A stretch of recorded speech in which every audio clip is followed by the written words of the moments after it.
progress. Allah is looking after His deen. Islam is the fastest growing religion on this earth. Tell me, ya ibadallah, is it right for me to say that this ummah is bleak and that the future of it looks bleak when before me every sign suggests the opposite? Allahu Akbar. Allahu Akbar.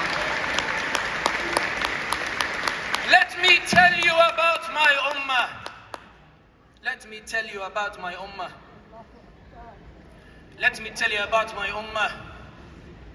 From Malaysia and Indonesia to Nigeria to South Africa to Argentina to Latin America, where Bolivia, Chile kick out the Israeli ambassador in solidarity with the Palestinians. Let me tell you about Muslims in America who now Allah has given them the deciding vote in Michigan, in Pennsylvania and in Georgia. Allah who has elevated this ummah and put them in positions of power. Allah who has given them opportunities. Allah who has guided them. Allah who has told them to keep striving and He will look after the outcome. Let me tell you about my ummah, ya ibadallah. Yes, we're in the middle of difficulties. Yes, the battle seems hard, but let's flip it. Why is everybody after Islam and after the ummah in a way that they're not doing to Hinduism and Buddhism? It is because they fear that it is Islam that is powerful. They fear that despite the brutality, despite the attacks, despite colonization, France was in Algeria for 132 years. They tried to ban the Arabic language. They ripped off the hijab from the women. They butchered the men of Algeria. But let me tell you what the Algerians said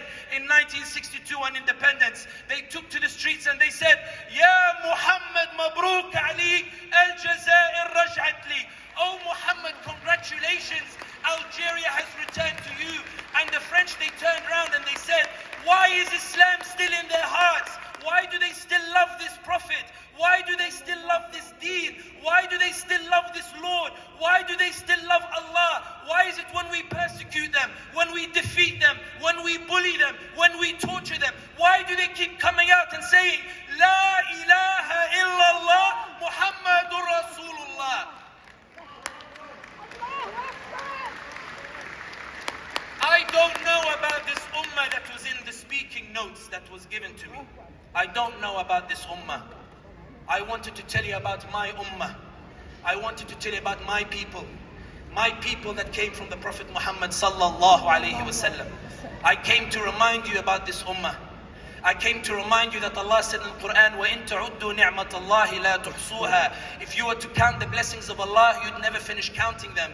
If you count the blessings that you have, where you are, your freedom, your sanctuary, your money, your wealth, your communities, when you see these blessings, you realize Allah has actually empowered this ummah and He's waiting for us to take the first step so that He can take 10 towards us and amplify our efforts. Ibadallah, I can see that my time is running out and I know that they're going to come behind me and tell me to stop, but I will dare to take 1 more minute of your time to say this. If this ummah was weak, let me tell you, the reason Netanyahu had to stop bombing Gaza, the reason he accepted a humanitarian pause, even though he didn't want to have a humanitarian pause, do you think it was Biden who asked him? Do you think it was the Muslim governments that asked him to do it? It was because you roared, you made it impossible, you changed the public opinion, you told the world what happened, you amplified the voice of the Palestinians. We moved as one body, we moved as one ummah, we moved as one community.